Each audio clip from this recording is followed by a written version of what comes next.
Greetings and salutations to our fine podcast audience. Ed, Nathan, welcome.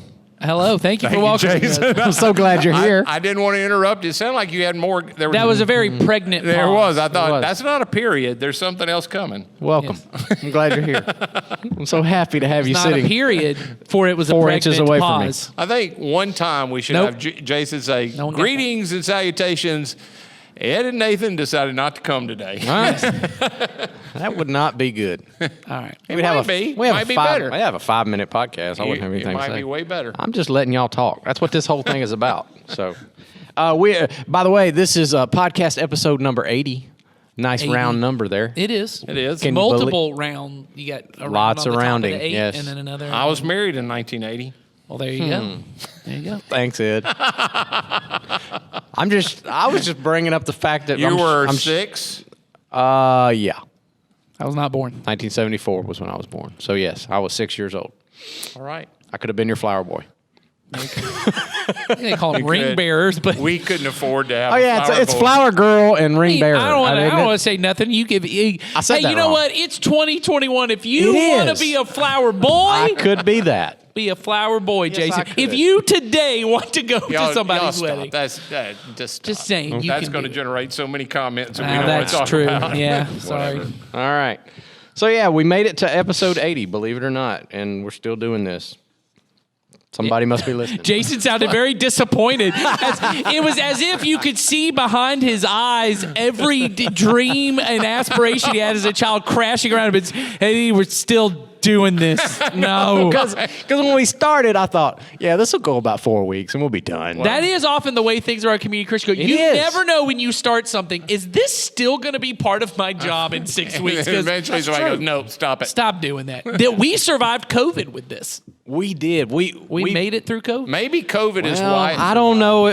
Are we through COVID yet? Oh, let's not have that. Now you're going to really get some comments going. We're going to have lots of comments coming in about this kind of thing. I'll tell you this. Anyone who wants to have this, I have torn off because I guess it was the sweat made the wrapper on my water bottle come off, and now I have it, and I don't know what to do because there's a trash can right there. I don't think I'm going to be able to hit that. I think you can walk over there. Nobody will care. Joel, cut away from or leave Nathan's empty chair on the screen. Okay, we're just going to leave the empty chair on the screen. Go ahead. You can talk, Jason. He'll just. So what y'all should think about with the empty in... chair is there someone we should have come fill that empty chair? I'm back. I was actually looking forward to seeing you shoot it over there. You know, you're a big basketball guy and everything. Yeah, and since they couldn't see it, all we had to do was let him shoot it and go, yeah! That's right. Oh, that's true. This reminds me, you made a prediction a few weeks ago. I was horribly wrong. You were off bad. I was off bad because the Bucks won in 6 and won the last 4 in a row. That? All right, so here's a fun thing we could do. What? I don't know if it's fun or not. Okay. Let's predict where the Falcons will be. Oh, this will still be in preseason. We won't have played a game yet. Not yet. How many games will the Falcons have lost when this is played? 0 is the answer. We could predict the season. We could. Well, let's just wait until we're into the season. All right, we'll do that. And predict who's the Super Bowl champ. Yep. Okay. Tom Brady's playing for them, I'm sure. Yeah. Whoever he's playing for this year. Whoever that is. Go. Okay. So. All right. I have a headline for you guys. Good. Oh, wonderful. And I just have to say, I don't do these on purpose. I really, really, really don't. But it seems to always I feel like you are doing it No, on purpose. I just don't realized know what it is, but it must we be didn't do it, so you had to do it. It must be the websites that I'm looking at. But it always winds up being about animals. All right. Okay. Weird news and animals just go together.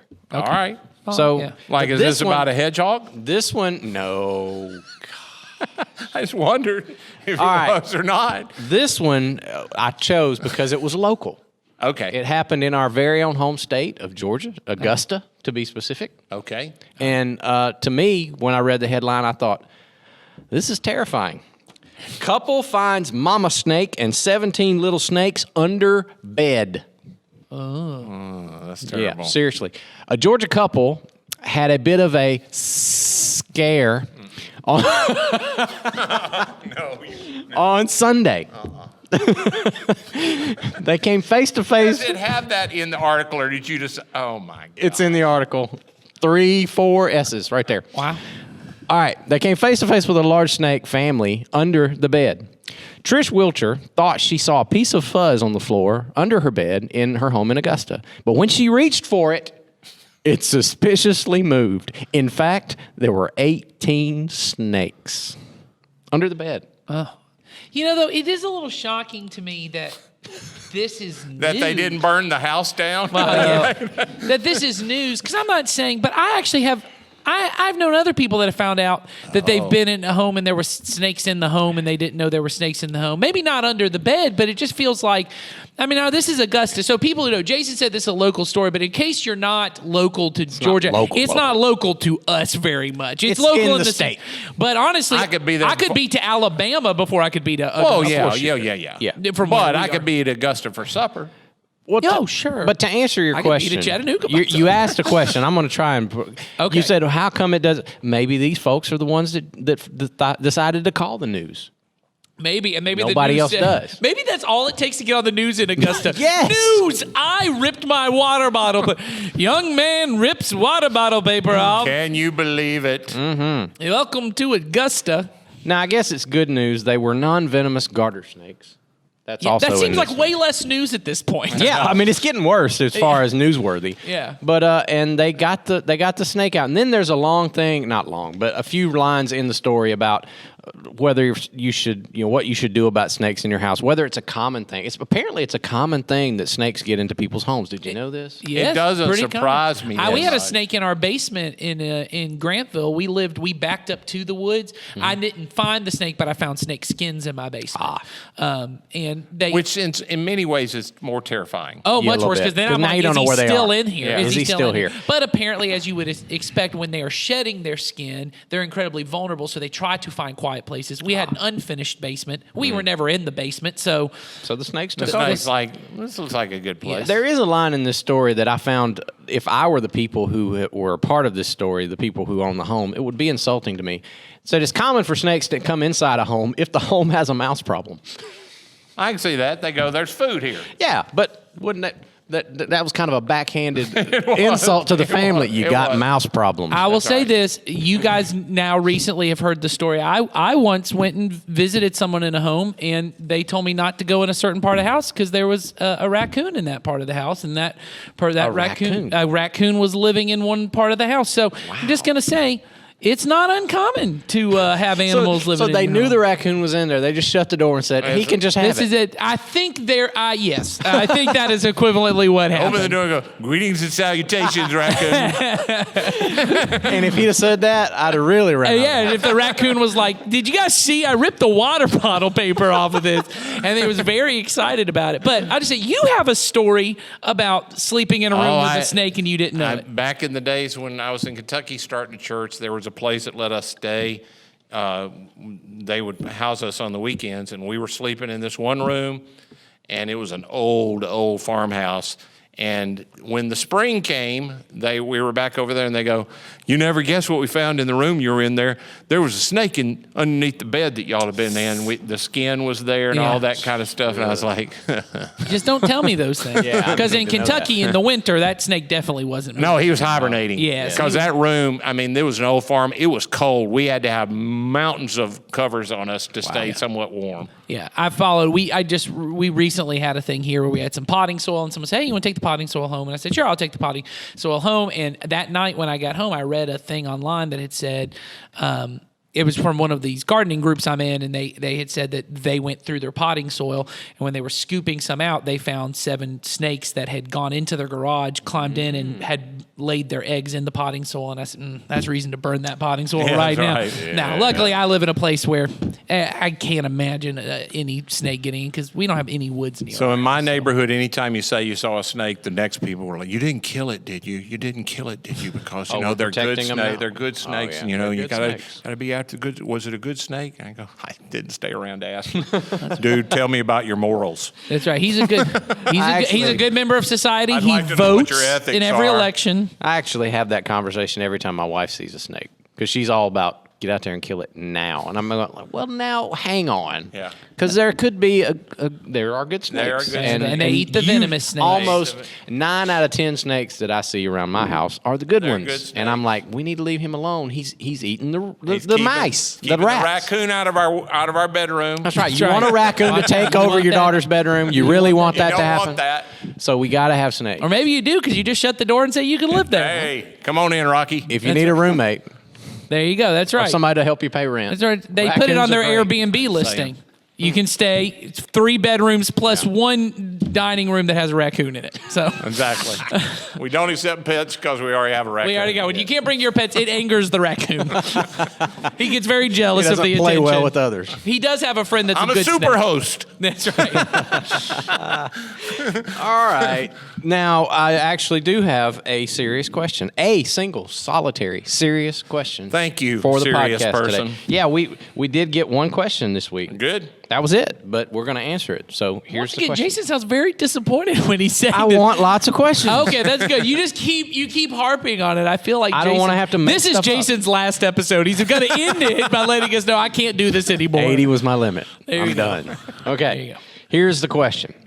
How can Christians, and they put Christians in quotes, so how can Christians, air quotes, be sure that they aren't the ones that Jesus will say he doesn't know on Judgment Day? And they reference Matthew chapter 7, or the lukewarm Christians that are referred to in Revelation chapter 3. So, for context, I guess we need to Read them up. read those passages, so I pulled those up. The passage from Matthew chapter 7, of course, it's Jesus in the Sermon on the Mount, and he's talking about the end of time, when Judgment Day is coming, and he says, "Now, not everyone who calls out to me, Lord, Lord, will enter the kingdom of heaven. Only those who actually do the will of my Father in heaven will enter. On Judgment Day, many will say to me, Lord, Lord, we prophesied in your name, we cast out demons in your name, performed many miracles in your name. But I will reply, I never knew you. Get away from me, you who break God's laws." The other passage they refer to is Revelation chapter 3, written to a specific church at a specific time, a church in Laodicea. And he writes, "I know all the things you do, that you are neither hot nor cold. I wish that you were one or the other. But since you are like lukewarm water, neither hot nor cold, I will spit you out of my mouth." So the questioner wants to know, how can a Christian be sure that I'm not one of those people? And first I would say to you, kudos for asking the question. Absolutely. That says a lot about you. That might already answer a fair amount of your. That's why I brought it your up. question. Yeah. That's why I brought it up, because my first thought was someone who would ask that question and be diligent enough to investigate the truth of it is probably not one of the people being addressed in those passages. Well, and should we give even a further context to Yes. both of those parts? We should. So, Matthew 7 is the tail end of the Sermon on the Mount, Jesus' longest sermon that we have.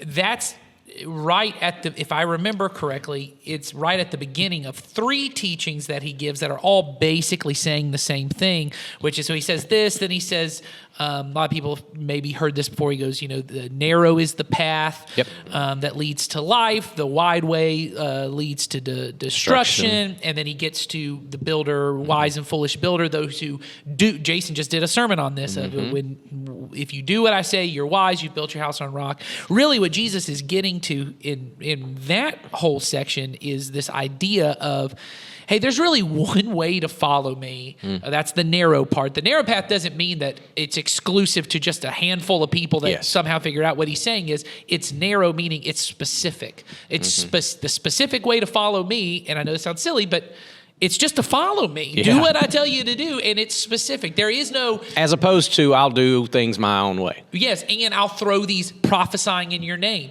and I'll cast out demons. Those parts fit my lifestyle, which also go to the lukewarm part, which I often missed most of my life as this idea when it's Jesus speaking in the Revelation vision at this point, is...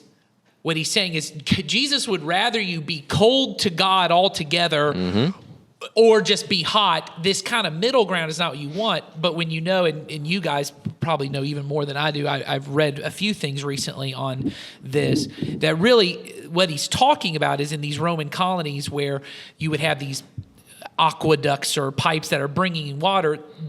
It's Laodicea, right? Yeah. Mm-hmm. Yes. It's right in the middle between these hot springs that would bring in really hot water and these cold springs that would bring in cold water. And so they were always getting lukewarm water. And Jesus isn't saying, I would rather you be cold. He's saying, stop mixing two things together. And what he's saying is, don't take a little bit of me and a little bit of your politics, as we've talked before, or what your mama told you was good wisdom and all this thing, and mix them together and say, you're following me. You take all of me, whether it's the hot water coming from this side or the cold water. He's not saying hot's bad, cold's good, or cold's bad. What the illustration really is that at least coal's good for some things, Right. and hot's good for some things. Nobody's generally saying, I wish I could get me some lukewarm. Yes. And so he's... Those are both useful because you were in a lane. Yes, he isn't saying cold water is bad, which is why he said, I'd rather you be hot or cold, because That's right. He's saying stop mixing, and that's really what he's also saying in Matthew 7 is, you go around prophesying in my name, you like that part, but you don't really want to make me Lord and follow these other commands I've just taught in this sermon. Well, it's people who were doing their thing, and then in your name, I'm going to attach Jesus to my thing, and that'll make it cool.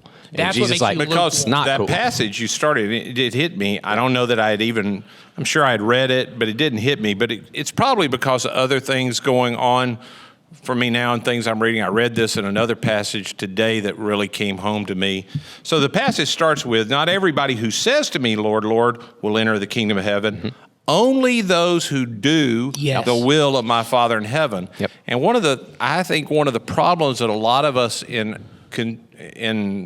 the only Christianity I know, which is American Christianity of the last half century, is that Christianity primarily has become about me believing something and stating something, and we are even a little afraid of requiring that anybody do anything. Yes. That the doing is not as important as the saying and the believing. But for Jesus here, and then today, my discipleship group was reading John 14, where he says, you love me if you do what I say. At one point he says to him, and if you will do what I say, I'll ask the Father to send a helper to you. Yeah. But he doesn't say, I'm just going to send the helper whether you do it or not. Yeah. And then our elders, when we get together and study together, we've been, the guy who leads our discussion, we've been reading the Bible backwards. So we're now in, everywhere we go in the epistles of John, John's just again and again, this is about obedience. Mm-hmm. Yeah. And it's not obedience to earn salvation. That's a different thing. It's that if you want to do Jesus' way, obedience is a part of that. Well, getting to think you just make it up is and say, I'm going to tag Lord, Lord onto whatever I want to do. If the Lord didn't tell you to prophesy, if the Lord didn't tell you to heal those people or cast out those demons, well, there wasn't any good that came out. Your job is to obey the Lord. Well, and I think the good, you used this example, I think in your message about, maybe it was heaven, maybe it was the one before, but it was in that Jesus Loves Me series, and you compared that life with God, life in the kingdom, life in the power and presence of God is really like electricity, that in the narrow way, the specific way is, it's not that it's hard to do. We often even say, but it is precise. It's precise. I have to do it the way they told me to do it. And I think the struggle that most of us have with the illustration, though, of electricity is we're all living in a house that isn't wired for electricity. And so what happens is I can come to God and say, I'm going to plug into the Spirit of God, and I want to have this power. But when you've had a house and a lifestyle that isn't, you don't get the full benefits of the power until you go, I'm going to make some changes in the way I do things. So I think about Dallas Willard telling the story of when he grew up, and he grew up without electricity. And he said when they came in, suddenly everyone had to go, oh, you know what? We got to throw away these kerosene lanterns because now we can plug in, but we've got to run not just electricity to the house. We got to run it in every room. We got to get light bulbs. We got to go, and now we don't have to hand wash things, but I got to buy a washing machine. So the power is there, and I didn't do anything to earn the power that came in, but I may have to do things within my lifestyle and the way that I live. And these are the commands of Jesus. Is Jesus is saying, if you want to access this power that's there, that you don't have to earn it. You're not doing anything to earn it coming in. But you can live in these ways by taking these commands that he teaches, things like don't be angry, don't be deceitful, all these kind of things, forgive, love your enemies, that there is a way in which you live as if that's the way you should live, that's reality. You access that power in a different kind of way. And suddenly it goes from something, as you mentioned, I believe, and I'm going, I believe I should love my enemies. Then suddenly when I love my enemies, and it didn't make sense, but I did it, and whether the relationship got better, I got better, now I know. Now I know Jesus was right. And you're right. And I think Dallas says this as well, grace is opposed to earning, but not opposed to effort. Yeah. So I think the answer to the person's question is, how do I make sure I'm not that person, is you really do have to watch your obedience to what you know. If I know that Jesus told me to do something, I can't just willingly act as if that doesn't matter. Right. And that I'm okay because I believe certain things, and I'm okay because I do certain other things. If there are areas, I am responsible to respond to all the light that I have. I may not know everything Jesus wants me to do yet. I may not know all the things. But at every point I come to something that is clear, he wants this done. Every time I say no to that, I'm not saying you're condemned, you're not saved. No. I don't want to say any of that. I'm saying you wanted to know, how can I be sure I'm not? Jesus starts this passage by saying, not everybody will enter the kingdom of heaven, but those who do the will of my Father that's in heaven. Mm-hmm. Other places he talks about, if you love me, you will obey me. Yep. Obedience is a pretty big deal, but it is to everybody. Yeah, there's a measure of, I hear a measure of humility that has to come in to my heart before, that doesn't exist in the people that he talks about in this passage that wind up in that category. That those people that he's talking to, they have this sense of, I've got my way of doing life, and I'm going to get Jesus as my rescue plan to get me out of it. And that's a really arrogant way to live life. It is saying to Jesus, I know what you said, I know what you told me to do, and you said that was the way to live life, but I got that part figured out. I just need you for fire insurance. Yes, right. I got to get this last 10%. Yeah, you can handle the hell thing, right? Yeah. I'll handle the life thing. And so many Christians live that way. What I say to people all the time, and let's just be honest, the only reason you trust him with the hell thing is, what other option do you have? Yeah, because you can't figure that out. You don't know nothing about that. Right. You don't know what's going to happen. You're not even for sure that he was right about that, but you ain't got no other option. So you take him up on that. But how you handle your money, how you do your sexuality, how you do your marriage, how you do your honesty, how you handle your anger, whether you forgive people, those things that you do have control over, you go, I don't need your advice on that. I'm going to do what I've seen people do. Or what I think's best. Or what I think's best, or what feels right to me, or it really hurts me to have to try to do that. Yeah. Well, and I think it's why, and I think this is hard for many of us, once again, because it requires humility. It is why people often find God in the middle of a crisis, this is just true Christianity around the world, not as necessarily true in America, but around the world is that the followers of Jesus throughout history and around the world are often in poverty and often in hunger, that the way of this world, they know this doesn't work for me. And my way of doing things doesn't work for me. And so when your marriage is in shambles, or you're addicted to something, or your finances fall apart, you're humble enough to say, it's not just heaven that I need. I got to get out of this mess and what I did. And there is a way, and I hear people even using it against it of, oh, religion is just a crutch because it's only people who are in crisis who need it. But so is your vacation to Disney. Sure. Your vacation to Disney, or the other thing you do that you wait all year to get to, so I have to tolerate the rest, that also is a crutch. And there's a way in which Jesus is saying when you humble yourself, and so it's not impossible for someone who is very wealthy and very successful and life's just going really well. It's not impossible for them to turn to Jesus, but Jesus himself even says at one point how hard it is for a rich man to enter the kingdom of God. And he's not necessarily saying because there's something inherently evil about rich people. What he's saying is when you are successful and by every means, people, and not just you, everyone around you goes, that guy's got it. He has a secret that no one goes to the homeless guy and goes, tell me your secret and let me write a novel. They go to the Fortune 500 guy, even if his secret that he writes in the book wasn't his secret and he might have done something that he's not willing to write in a book to get his wealth. Everyone goes, that guy's got something figured out.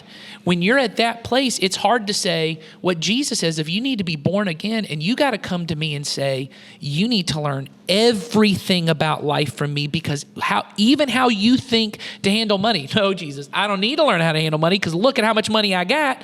Clearly, I'm good at that. And Jesus goes, maybe there's something you don't know. And there is a humility to that, which is why often in America, because we do have, just as a nation, compared to other nations, we have more success, more money in the eyes of the world. We tend to limit it to, well, take care of the heaven thing because that's the one thing I know I can't take care of. I'll take care of my money. I'll take care of my family. I'll take care of my sexuality. I'll take care of all these other things. And I think that part is very difficult for many of us. It's difficult for me. Yeah. Well, I'll just say, even the thing about it's a crutch, I guess I'm at a place where it doesn't bother me when somebody says that because nobody's upset when I break a leg and somebody gives me a crutch and go, dude, it's just a crutch. Well, duh. Yeah, I need a crutch. When you know you're crippled, you're okay with that. Yeah, I'm okay with it. And that's what we all are admitting when we come to Christ. The only difference is everybody else is still using things that there are acceptable crutches in our culture. Yeah. Turns out alcohol is a fairly acceptable crutch in our society. Sure. or not being generous. As long as I've got a lot of wealth, I'm taking care of it. If I'm not very generous, well, that's okay. Yeah. There are a lot of acceptable crutches that we've all just said, this is what we do. Yeah. All right. So we got anything to sum up that question? I think words. Ed's answer of when I love that phrase. You're responsible for the light you're given. When you know Jesus wants you to do something, and you need to do it. If you know that he needs you to do it, you should respond in that. Is there forgiveness when you mess up? Absolutely, there's forgiveness. But if as we say, your feet are turned towards Jesus, and you say, I want to follow you like it's a narrow path that I would fall off of if I don't take every step you take. And that's what the Spirit is for. The Spirit is with us to give us strength. There's no condemnation. That passage of no condemnation follows Paul admitting, I struggle sometimes to do these kind of things, but there is no condemnation. And he ends it by saying, thanks be to God, Jesus, who's overcome all this struggle I have. If I follow the way of Jesus, the struggle that I admit is naturally in me. There's no condemnation for me to failing on it. But I have to admit I am failing. I can't live a no condemnation life if I don't admit. Most people would be condemning me. Yeah, I should be condemned. I should be condemned. Of course there's no condemnation if you assume you don't deserve any condemnation. That's right. Yes. Well, all right. So hopefully that puts your mind at ease, whoever wrote that question, because I think you should. Probably. I don't know you, but I don't know you, but I think you're probably working on it. That's right. Good for you. All right. That's all I got. That was a short one. We got in under 30 minutes. Hey, good for us. So, congratulations to everybody. Enjoy the rest of your day. Thanks for spending 30 minutes with us. You know what? We should put if you're listening at double speed, which I listen to all podcasts at double speed. Of course. 15 minutes. 15. Let's just put a video of Joel dancing in for the last minute and a half. Joel, you got that minute and a half of you dancing? I have at least 30. Okay, good. Well, there we go. We'll get some of Joel dancing. So want to enjoy say this to clip. all of our loyal listeners, if you don't see Joel dancing, make that the next question. Why? right. Why is Joel not dancing? Joel not dancing? Yeah, we'll take that one. We'll be all over that. See you next week.